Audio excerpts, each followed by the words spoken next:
Bonjour, merci encore à Alice. C'est très étonnant d'avoir cette multiplicité d'approches, effectivement, c'est intéressant. Donc, vous avez vu le titre. Donc, dans cette diapo, ne prenez pas le temps de lire l'abstract, c'était plus pour moi vérifier que, comme disait Pierre, que je vais bien vous raconter aujourd'hui ce que j'ai promis dans l'abstract il y a plusieurs mois, c'est le cas. Et du coup, pour vous donner juste un petit peu l'histoire que je vais raconter, ça ressemble un peu à l'histoire de Zoé Capula, c'est-à-dire que je vais un petit peu partir d'expériences plutôt théoriques avec des patients malvoyants, des basses visions, et ces résultats nous ont donné des idées un petit peu plus pratiques pour éventuellement les aider en créant de nouveaux protocoles ou de nouvelles approches pour créer des aides visuelles, comme on dit en anglais, bon, je vous en parlerai. Peut-être le point où ça ne ressemble pas à Zoé Capula, c'est que nous, notre stratégie, bon, j'en parlerai très peu, mais ça peut intéresser des gens ici qui sont des chercheurs comportementalistes, des chercheuses, c'est le fait que nous, on a choisi une approche open source. On développe un logiciel qui est open source, donc on n'a pas fait de start-up. Voilà. Donc, bon, j'espère que ça ne sera pas gênant. Donc, en fait, on va travailler, effectivement, on a travaillé, je vais vous présenter des résultats avec des patients qui ont une dégénérescence maculaire liée à l'âge, donc AMD en anglais, DMLA en français. Donc, vous avez ici ce qui s'appelle une micropérimétrie, c'est le fond de leur rétine. On superpose l'image avec en fait un examen qui là est un examen de périmétrie cinétique, peu importe les détails.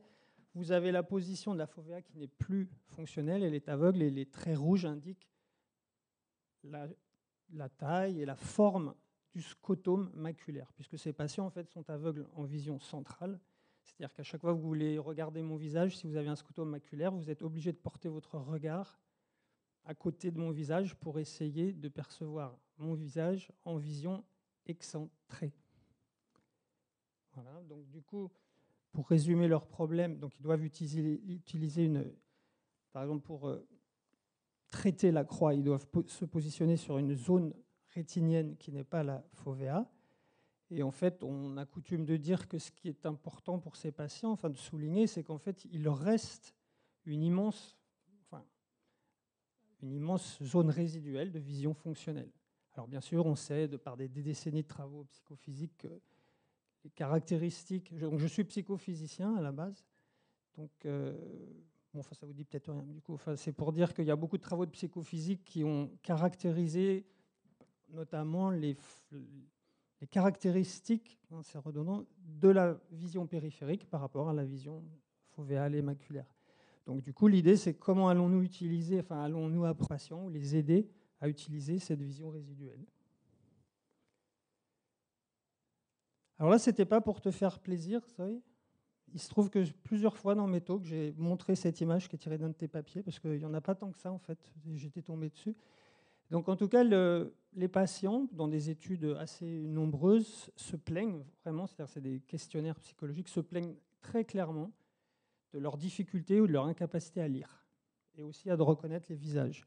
Et c'est pour ça que nous travaillons beaucoup sur la lecture, enfin nous avons beaucoup travaillé sur la lecture, qu'on appelle naturelle, pour insister sur le fait que c'est une lecture, on va dire la vraie lecture, où on bouge ses yeux sur un texte qui est écrit le long d'une ligne, enfin le long de lignes. Donc, pour en plus bien préciser ce qu'on entend par cette lecture naturelle, dans notre étude, et c'était, je pense qu'on peut dire, on était les premiers à le faire, parce que mesurer les mouvements des yeux de patients, c'est très très compliqué, puisqu'en fait, comme ils sont aveugles en vision centrale, c'est très dur de calibrer l'eye tracker. Pour ceux qui l'ont fait, vous comprendrez rapidement le problème. Donc, on l'a fait. Et ce qui était donc, on est les premiers à l'avoir fait, je pense. On mesurait vraiment comme ça se fait dans le monde des patients, des sujets normaux au sens statistique. On mesure à chaque fois une fixation, on a ses paramètres, une saccade, on mesure ses paramètres. Ça, c'était pas fait. Donc, pour vous donner une idée des motifs patrons oculomoteurs de ces patients, pour lire une phrase, vous allez avoir une multitude de fixations, vraiment. C'est-à-dire que Bon, j'ai coutume d'essayer de faire un petit mime pour que vous ayez une idée, parce que par exemple, pour lire une phrase simple, un patient va dire, alors, je mime le scotome, mais c'est des patients qui vont lire en disant le... Donc là, il y a des mouvements petit, petit, gars, où pendant quelques secondes, ils se disent rien, garçon. Voilà. Et ça peut aller à cette vitesse-là, et on trouve beaucoup de nos patients qui lisaient à 20 mots par minute, des patients qui ont cessé de lire, alors qu'ils ont toute cette vision résiduelle. Et on dit que 60-80 mots minute, ça serait un petit peu une zone de fluence minimale, pour une lecture fluente. Donc vous savez sûrement que nous, on parle plutôt de 200-300 mots par minute quand on a une vision normale. Et on retrouve aussi cette multiplicité, même quand ils essayent de lire un mot, et même quand ce mot est agrandi. Ce qui se passe, c'est que souvent, le fait d'agrandir les mots est souvent utile pour qu'ils arrivent à le lire, mais pas nécessairement pour supprimer ce patron de fixation. Donc ici,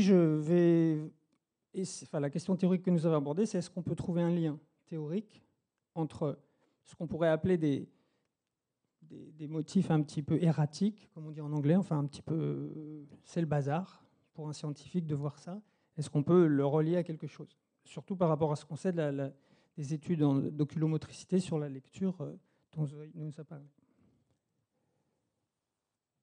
Et je mentionnerai rapidement comment ça nous a inspiré pour développer un système d'aide visuelle. Donc nos recherches, en général, on peut dire qu'elles sont dans un cadre théorique qu'on appelle la vision active, avec ce livre très connu de John Findlay.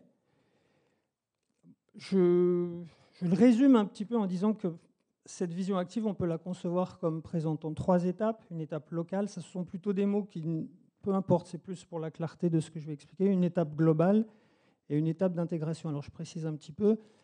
On va dire que cette étape locale, c'est lorsque je fais une fixation, c'est ma capacité à identifier les lettres que je peux identifier en une fixation. Ce qu'on va appeler, donc on a fait un modèle récemment qui modélise en fait cette étape avec ce qu'elle a de complexe, c'est-à-dire en ne prenant pas seulement en compte l'acuité, mais aussi un phénomène qui s'appelle le crowding. Bon, c'est pas la peine de rentrer dans les détails. L'étape globale, c'est plutôt pendant ou après que j'ai fait cette fixation, je traite en fait, dans une langue où on lit de gauche à droite, cette portion à droite, quand c'est de la lecture, mais de toute façon, c'est traiter un petit peu l'ensemble de l'image. Par exemple, dans des tâches de recherche visuelle, je suis en train de traiter quelque chose localement, mais je suis déjà en train d'analyser le champ visuel autour, en global, pour savoir où je vais déplacer mon regard par la suite. Et l'intégration, qu'on oublie beaucoup, et nous avons, nous, des hypothèses sur le fait que ce serait un facteur très déterminant. Il y a ce problème qui est un problème de neurosciences que mentionnait Pierre ce matin, que j'ai étudié, et qui est ce problème que lorsque vous fixez ici, vous faites une saccade et vous devez fixer là-bas, il faut intégrer, au sens additionner, combiner cette image qui n'a, pour ainsi dire, presque rien à voir avec celle-ci. Et ça, c'est un gros problème qui est souvent ignoré, mais pas en neurosciences, disons, théoriques, neurosciences visuelles théoriques. Alors, pour vous montrer ce qu'on entend précisément par local, donc il y a cette notion d'empan visuel qu'il ne faut pas confondre, mais je n'ai pas le temps d'insister, avec l'empan perceptif ou perceptuel, qui est plus grand, qui est dirigé dans la direction du sens de la lecture. Mais l'idée, vous voyez, c'est que ce sont des zones. L'empan visual span, c'est ce que je vous disais, c'est une sorte d'identification des lettres. Et après, c'est de l'information visuelle qui vont être utilisées pour m'aider à lire un peu plus vite, pour pré-analyser, disons à droite quand c'est le cas de la lecture ici. Et donc, quand je fais une saccade, vous voyez que je vais déplacer mon œil, et en déplaçant mon œil, je déplace forcément l'empan visuel, l'empan perceptif, et que ça va être, on le sent bien, un déterminant de la vitesse de lecture. Parce que je n'ai peut-être pas assez insisté dans le titre, nous mesurons vraiment, en tant que psychophysicien, des vitesses de lecture, puisque ça nous semble être un indice très objectif et bien contrôlé des performances de lecture. Par exemple, le test de l'Alouette que je connais présente beaucoup de petit problème par rapport à l'approche des psychophysiciens quand ils mesurent la vitesse de lecture. Bon, voilà des références. Donc on a en tête un petit peu un modèle tout simpliste en tête qui est de dire si plus lentement, qu'est-ce que ça veut dire? Lire plus lentement, a priori, ça veut dire que je fais plus de fixations et que les fixations sont plus longues. Donc on a commencé à faire des analyses des modèles de cette simple intuition. C'est quand on analyse nos données oculomotrices, on essaye de les traiter dans un modèle qui dirait « Ah voilà, j'explique telle portion de la vitesse de lecture par la durée de fixation ou par le nombre de fixations », et on va un petit peu plus loin, comme je vais vous le montrer. Donc cette hypothèse, d'ailleurs c'est pas analysis que je voulais mettre, c'est hypothesis, on l'a donc testée avec des patients qui étaient équipés comme ça, donc des patients très gentils, qui étaient vraiment prêts à toujours faire des efforts pour d'être équipés comme ça. Donc en gros, ils avaient à lire des phrases qui étaient sur une ligne, on ajustait à leur acuité la taille, donc en multiple de leur seuil d'acuité, ils devaient lire à haute voix, et on ne gardait dans les analyses que les phrases qui étaient lues correctement. Donc ce sont ces deux papiers, surtout avec Aurélie Calabrese, à réaliser que je vais un petit peu clarifier. Donc voilà, toujours en micropérimétrie, on sélectionnait nos sujets avec des critères très clairs. Il fallait qu'il y ait un scotome maculaire dense, donc une cécité totale dans cette zone-là, et qui recouvre l'ancienne foveaire. Donc ça, c'est une approche psychophysique pour être sûr que quand ces patients lisaient, ils devaient utiliser leur eccentric viewing, leur vision excentrée, et qu'on avait quantifié et qu'on utilisait comme un facteur, comme une variable indépendante dans nos analyses. Je commence par une première image. Donc vous avez deux colonnes. À gauche, vous avez un lecteur qu'on appelle, on va dire, une vitesse de lecture moyenne, qui a lu cette phrase lentement à 20 mots par minute, mais qui a pu lire cette phrase à 60 mots par minute. Le même sujet, et je pense que là on a des sujets qui ils ont la même acuité puisqu'ils ont les mêmes tailles. Ce sujet est beaucoup plus rapide, je ne vois pas bien ici, mais enfin là il y a une vitesse, donc ici c'est à peu près la même. Donc là on va faire, dans cette première série d'analyses, on va alors noter que contrairement à la lecture normale, des patients ont des saccades obliques, c'est-à-dire que même s'ils ont une ligne de texte ici à lire, on observe très souvent, c'est pour ça qu'on a des patterns un peu erratiques, on va observer des saccades obliques, ils explorent quand même le texte, c'est pareil si c'est pour un visage, enfin, donc ils ont un pattern qui est déjà un peu bizarre, mais en plus il y a des saccades obliques, contrairement à en général la lecture normale où on fait ça. Donc ça, notez-le. Donc cette hypothèse de l'empont perceptif, elle est assez simple. L'idée, c'est qu'en fait, même si vous faites une saccade oblique, en fait, vous faites un déplacement horizontal. Donc, on va mesurer la composante horizontale de chaque. L'idée, c'est que quand vous progressez en analysant un certain nombre de lettres.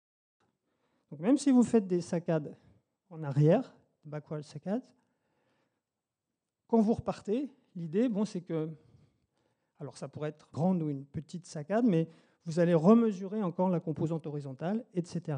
Et là, on pourrait dire vite fait, pour comprendre les choses, que quand on mesure la composante horizontale de chaque saccade en nombre de lettres, eh bien, en moyenne, ici, on va voir que les saccades de ce patient ont progressé de 2 lettres et demie à chaque saccade, vers l'avant.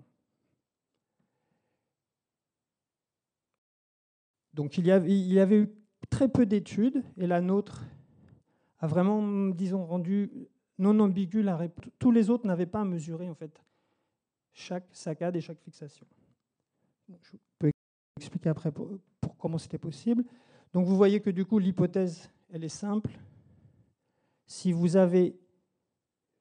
faites des petites saccades, pour dire vite, vous allez être un lecteur lent. Et si vous faites des plus longues saccades, en composante horizontale, vous allez être un lecteur rapide.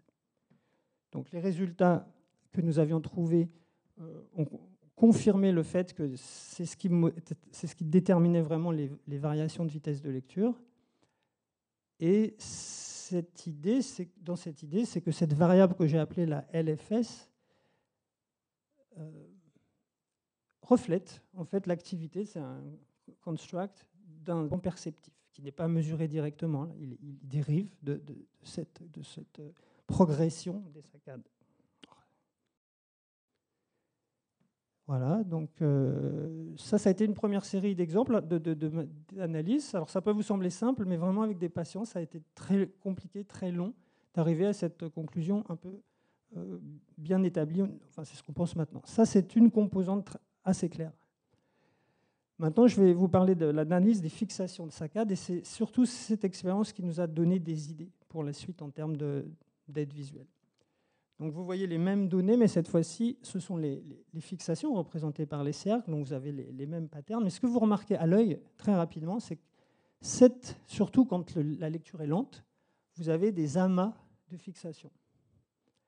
Quand on le dit comme ça semble assez simple. Il y a même des cliniciens, disons, qui certainement, mais qui n'ont pas fait de papier, mais qui l'ont peut-être remarqué, ou quand on entend des fois les patients lire, on avait quand même cette intuition que des fois, la vitesse de lecture, disons, d'une phrase était en fait absorbée, concentrée par un mot.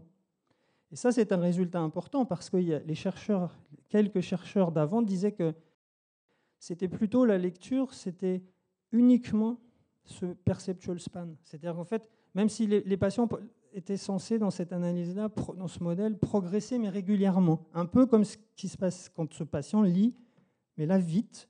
C'est-à-dire, bon, il y a des obliques saccades, mais ça progresse un peu, il n'y a pas vraiment d'amas. Donc ces données sont importantes parce qu'elles montrent bien que pour un patient donné, il peut très bien lire très lentement, avec notamment ici ce qu'on appelait ce cluster, cet amas de fixation, mais il peut aussi lire de façon très régulière, enfin régulière dans l'espace et le temps. Voilà, une progression un peu plus régulière. Donc, pardon. Oui, alors je fais une parenthèse psychologique, c'est qu'en fait, ce qui est important pour ces patients-là, c'est que quand ils lisent, oh là là, je suis déjà en orange, ok. Quand ils lisent, ils veulent faire bien. Donc ça, c'est très clair. Et c'est un petit peu ce que vous faites quand vous lisez un roman. En fait, vous n'avez pas envie de passer une phrase ou un mot que vous ne comprenez pas. Enfin, a priori, quand on lit pour le plaisir, donc ces patients, effectivement, s'acharnent. Mais c'est pour bien faire. Donc effectivement, ils ne vont pas dire qu'ils ont fini de lire tant qu'ils n'ont pas une sorte de certitude sur le mot l'amande. Alors ils peuvent se tromper. Là, on ne le voit plus bien, mais l'autre patient qui était un lecteur plus rapide s'était trompé. Donc là, on ne l'a pas compté dans l'analyse, mais ça prouvait aussi que ce mot apparemment était complexe à lire. Alors là, je vais peut-être avancer un petit peu, mais l'idée, c'est que si vous voulez, on a trouvé des outils statistiques pour avoir une variable à 2 niveaux, nous disant est-ce que oui ou non, il y a un cluster dans cette phrase. Donc là, il y aurait on avait peu importe les détails, on analysait les courbes de densité des fixations et on déterminait que cette phrase-là par sujet avait été lue, mais elle avait un cluster. Donc après, dans une analyse statistique, ça nous a permis, bonjour pour tout le monde, comme chaque patient lisait plusieurs phrases, donc on a ce qui s'appelle des mesures répétées. Donc ce qu'on considère le plus propre, c'est ce qui s'appelle les effets mixed effects, les analyses à effets mixtes,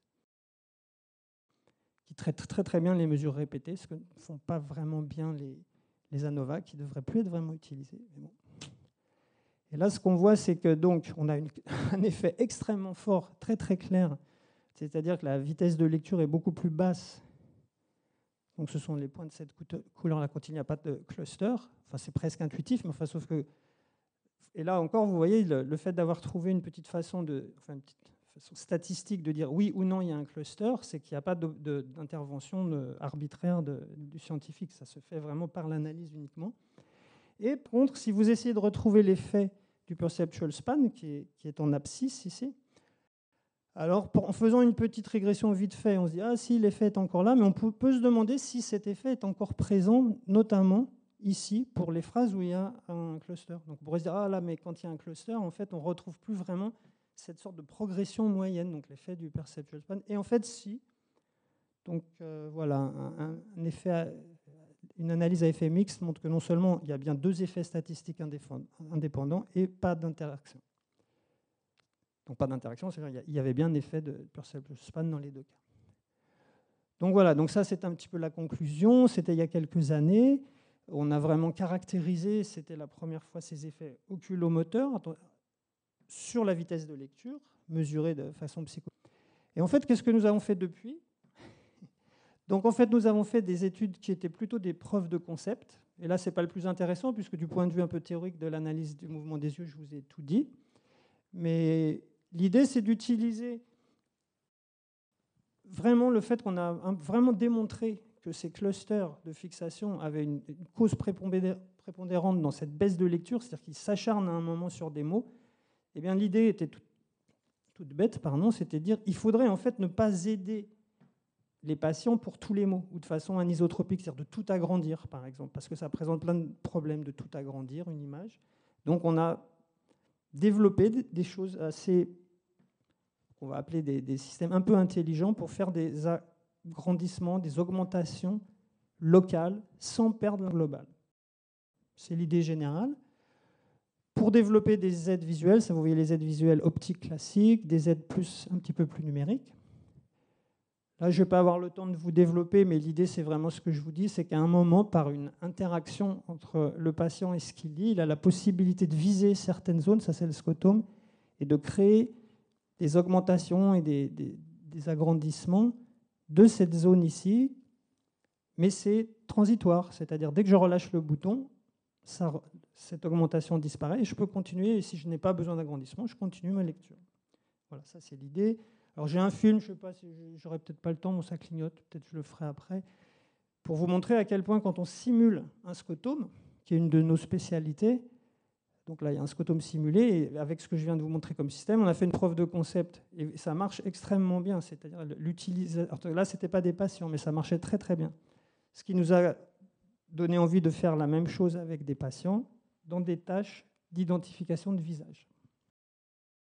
Donc en fait, du coup, preuve de concept qui sont vraiment très encourageantes. Donc du coup, qu'est-ce qu'on a fait après ? Parce que surtout avec, donc, c'est un collègue de Bruno, on a un niçois, enfin Sophia Antipolis, un collègue de l'INRIA avec qui on travaille depuis des années. Et en fait, on voulait vraiment avoir un outil où on puisse implémenter sans créer de start-up, mais c'est bien aussi de faire des start-up, mais nous, ce qu'on veut, c'est vraiment qu'il y ait une communauté qui puisse l'utiliser et qui puisse en plus enrichir le programme. C'est vraiment notre but. Donc, on a tout ce qu'il faut ici. Donc, vous avez même une adresse actuelle, puisqu'on va certainement le rendre open source, le rendre public dans 6 mois à peu près à l'occasion d'une conférence. Mais enfin, vous pouvez déjà visiter notre site web. Et du coup, je sais par expérience, vu mon âge en plus, que souvent, les licences, les masters, surtout les thésards, peuvent énormément souffrir. J'essaye encore. Ah d'accord. Peuvent souffrir lorsqu'on leur demande de réaliser des expériences. Alors là, ah ben voilà, il est là, c'est bien. Oui. Ce week-end, une interdiction totale. Donc là, on avait même complexifié la tâche en mettant à une petite taille par rapport à la taille du scotome, une petite taille de lettres. Alors c'est vrai qu'il était obligé, le sujet, enfin on en a eu plusieurs, d'appuyer souvent sur l'aide. Mais si c'était trop facile, c'est vrai qu'il n'y avait plus besoin de l'aide. Donc ça va tout à fait dans le sens de ce qu'on essaye de trouver. Si c'est trop petit, ils vont l'utiliser tout le temps. Si c'est trop gros, eh ben, ça sort de l'écran. Et d'ailleurs, je fais la transition donc avec... Parce que il y en a quand même une que j'aimerais bien de diapo ici, un petit peu plus haut. Ah mince. Bon. Donc en fait, pourquoi est-ce qu'on a pensé il y a plusieurs années à la réalité virtuelle ? Alors c'est assez évident, c'est qu'en fait, mais pour ceux qui n'ont jamais essayé... C'est ça ? Ah voilà, super. Bon bah donc super, merci. Ce qui est assez incroyable, c'est que vous pouvez donc voir tout autour. Mais c'est pas le fait de vraiment voir tout autour qui est important pour nous, pour les malvoyants, c'est que on peut leur présenter. Alors, on peut être dans un tout petit studio, sans aucun support, sans écran, rien du tout. Juste en se mettant ça, on peut leur présenter des stimuli immenses. Tout bêtement, déjà, rien que ça. Mais vraiment. Et comme en plus, on peut bouger la tête, si on a par exemple des mots immenses comme ça, ou des textes immenses, rien que ça, eh bien, le patient va avoir d'un seul coup un nouvel univers, une nouvelle nouvelle interface pour lire, ce qui n'est pas possible physiquement, sauf effectivement si voilà, le patient pourrait avoir cet immense écran, mais enfin, tout le monde n'a pas une maison de l'étudiant comme ça chez lui avec l'écran et tout. Donc voilà, donc ça nous a semblé vraiment quelque chose de très très innovateur. Et nous en profitons actuellement. Alors oui, le premier point était de dire que pour 1 400 €, ce qui n'est pas grand-chose, surtout quand on est à l'état de chercheur, de la recherche, vous avez un système avec un eye tracker intégré. Donc, c'est-à-dire que, par exemple, je ne sais pas, le jeune qui travaille avec toi, Alice, lui, ça a été un cauchemar apparemment. Il a développé quelque chose en réalité virtuelle, et quand je lui ai esquissé, il a dit dispositifs expérimentaux à 100 000 €, enfin, où il y avait des capteurs de tête et tout. Là, vous avez un outil, vous avez des mesures de la tête, vous avez l'eye tracker, vous pouvez avoir des stimuli incroyables. Voilà. Très bien. Et ça, c'est ce que donc nous... Alors ça, c'est pour dire merci. Voilà, ça c'est ce qu'on souhaite avec les patients, là, la joie quand on leur met un casque. Ben, de rien. Merci Eric. Est-ce qu'il y a des questions, commentaires? Zoé.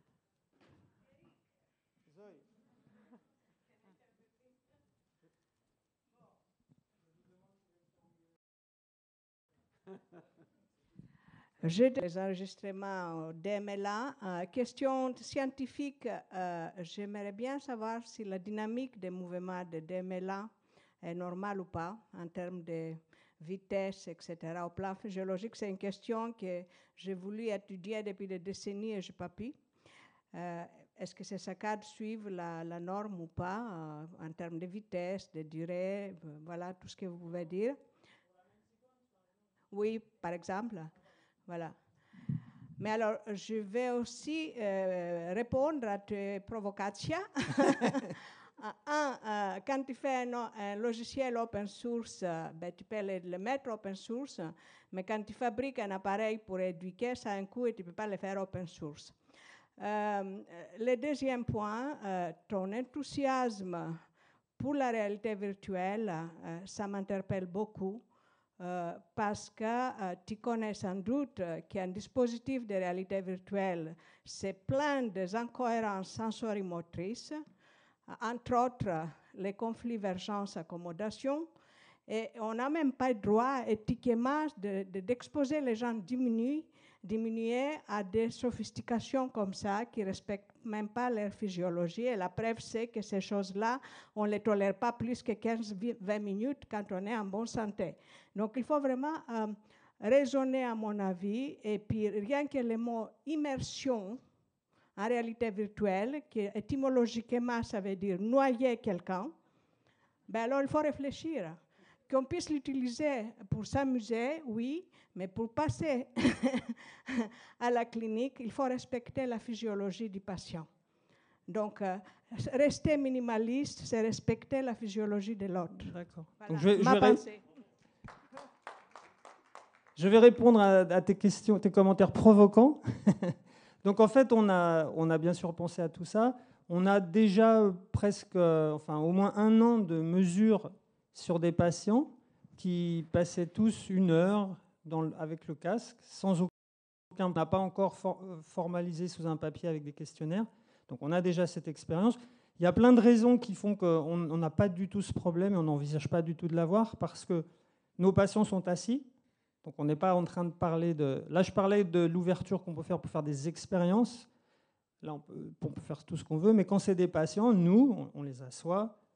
Ils ont des stimulations où pour l'instant, il n'y a pas de mouvement. C'est des choses très simples. Et je te dis, d'un point de vue pragmatique, non seulement ils ne se sont jamais plaints, mais en plus, ils sont souvent enthousiastes et ça les fait rire. Mais on est d'accord avec toi qu'il faut faire attention. Mais là, je pense qu'on fait très attention et on n'a pas de raison d'avoir des problèmes. Et dernier commentaire, quand tu as des gens qui sont aveugles en vision centrale et qui souvent, par exemple, ne veulent même plus lire, je pense que vraiment, on n'en est pas à savoir s'ils ont un problème d'accommodation-vergence, sauf s'ils se plaignent. Nous, ce qu'on veut, c'est déjà essayer de les aider. Je ne vais pas parler aussi du fait que ça peut servir d'outil de diagnostic. Et aider des gens qui, des fois, sont souvent déprimés dans leur coin, ne lisent plus, ne regardent plus rien, si tu veux. Voilà, c'est un peu notre position. On pense que ça va vraiment apporter de quelque chose. Et l'outil qu'on veut développer, en fait, c'est un outil de plaisir, en fait. C'est-à-dire qu'on veut développer, en fait, c'est pas que c'est la mode, mais techniquement, c'est devenu possible, des jeux sérieux. Il y a des jeux sérieux dans lesquels on applique un petit peu nos algorithmes et qui seraient juste ludiques. Et le casque, ils ne sont pas obligés de le mettre, ça serait chez eux. Si ça les amuse, ils le mettent. Si ça ne les amuse pas, ou si ça les... Hop, ils ne le mettent pas. Voilà. Oui, juste, merci. J'ai beaucoup aimé. Et en plus, moi, avant que je puisse faire lire les singes, je suis un peu jaloux des données. C'est pas demain la veille. Non, j'avais une interrogation sur les petites saccades, là, les saccades où il reste un petit peu. Du coup, elles ne sont pas visuellement guidées. Enfin, je suis intrigué parce qu'ils ne voient pas en vision centrale et ils déclenchent des saccades qui sont finalement à l'intérieur du scotome, ou je dis des bêtises comment elles sont guidées, ces saccades? Alors ça, c'est une question théorique à laquelle je n'ai pas la réponse. Ce que je sais, c'est que tu peux toi-même, par contre, faire ces expériences. Oui. Et ça serait plutôt à des gens comme toi d'essayer de répondre à la question. Parce que, parce que là, vraiment, moi, je ne peux pas, si la question est physiologique. Je sais qu'il y a des études où on fait des saccades avec des cibles excentrées. C'est-à-dire que tu peux très bien... Ma question, c'est quand vous faites le test là, avec le masquage là, sur les sujets, si j'ai bien compris, c'est des sujets contrôle, là, où vous mimez un scotome. Et ce qui reproduit, c'est microsaccades. Enfin, microsaccades, c'est pas des microsaccades. C'est pas des microsaccades. C'est petites saccades. Est-ce qu'ils les reproduisent quand le scotome est... Pourquoi tu dis ces petites saccades? Les clusters, là. Les clusters, ouais. Ah, c'est pas nécessairement petit, en plus. C'est surtout que c'est une densité qui augmente. C'est-à-dire que ça peut très bien être 2, 3, 4 degrés. C'est juste qu'ils font poum, poum, poum, poum. Oui, mais du coup, c'est à l'intérieur de la zone aveugle, principalement, non? Alors, quand il y a un simulateur qui souvent est de la couleur du background, alors tu as tout à fait raison, il n'y a pas de cible. Mais ça, c'est de toute façon ce qu'ont les patients. Bah oui. Mais ma question, c'est même chez les patients, pourquoi ça ne rejoint pas la question de seuil, mais sur la spécificité de ces saccades, elles ne sont pas visuellement guidées, quoi. Enfin, elles sont... il faudrait demander à quelqu'un qui est plus spécialiste que moi de contrôle visio, oculomoteur. Mais il est clair que si tu te mets dans le gris, je te mets toi là, moi je mets mon œil, j'ai un background gris, j'arriverai à faire une saccade, j'y arriverai. Donc la question, pratiquement parlant, c'est une réponse plutôt physiologique, moi j'ai l'impression, dont je n'ai pas la réponse. Non, c'est juste. Ouais, mais c'est super intéressant. Je trouve ça curieux. J'aurais imaginé qu'en étant aveugle en vision centrale, j'aurais effectué des grandes saccades vers justement les points qui restent encore visibles, quoi. Mais c'est pour ça que ta question en plus, elle est d'autant plus intéressante que d'avoir montré ce qu'on appelle ce clustering, ce n'était pas du tout évident. C'est toujours pareil quand tu l'as montré, si ça commence à être établi, mais quand j'en parlais avec des gens, il y avait des fois ce genre de questions, avec des chercheurs. Et est-ce que les clusters sont apparemment sur des mots plus longs? Vous avez fait une corrélation entre la longueur des mots et Oui, alors j'en ai pas parlé, on a fait plus que ça, c'est-à-dire qu'on a fait des corrélations et on a vu, on le sentait cliniquement aussi, que c'était lié à des facteurs de psycholinguistique. Donc en fait, Aurélie Calabrese, d'autres études plus récentes, où elle montre qu'effectivement, ce sont les mots, on va dire, on a opérationnalisé ça en changeant leur fréquence dans la langue, et là, ça marche très bien. Ça se voit très bien. Très bien. Est-ce qu'il y a encore une question? Que ce soit pour la dyslexie ou pour la DMLA, est-ce que ces outils, le PTVR. Remobi ou bien... Ah pardon, oui, nous c'est PTVR. PTVR, est-ce que des patients actuels peuvent y avoir accès en dehors du monde de la recherche ou de la clinique pure? On ne les propose pas à Monticelli, par exemple. Alors pour l'instant, en fait, nous on fait des tests au centre d'ophtalmologie à Monticelli, apparemment que vous connaissez. C'est ça? Oui, vous le connaissez. Bon, donc à Marseille. Et pour l'instant, nous, on ne l'a même pas rendu public aux chercheurs. C'est-à-dire, là, on est encore en train de le finaliser. On fait une documentation. On en est à des stades comme ça. Et on veut d'abord faire des recherches pour développer nos systèmes. Donc, pendant quelques années, de toute façon, c'est censé être des recherches. Mais l'avantage, et au-delà, c'est pas pour faire des provocations. Et elle a bien répondu. Zoé aussi, là, pour l'instant, on n'a pas de device, d'équipement à développer. Ce qu'on aimerait bien, c'est que parce que ce sera open source, c'est que les orthoptistes puissent se l'offrir gratuitement. Du coup, il faut quand même acheter le poste expérimental qui revient, admettons, à 3500, c'est-à-dire le casque. Donc, ce n'est pas gratuit. Mais on veut vraiment que ça soit open source et c'est seulement dans quelques années. Il faut qu'on valide aussi scientifiquement nos hypothèses. Mais il y a une hypothèse qui est assez simple. C'est basé sur un peu notre feeling d'être humain, c'est qu'on pense que les jeux, c'est sympa. Et c'est pas parce qu'on est malvoyant que je pense qu'on n'aura pas envie de jouer dans un espace un peu particulier. Merci Eric.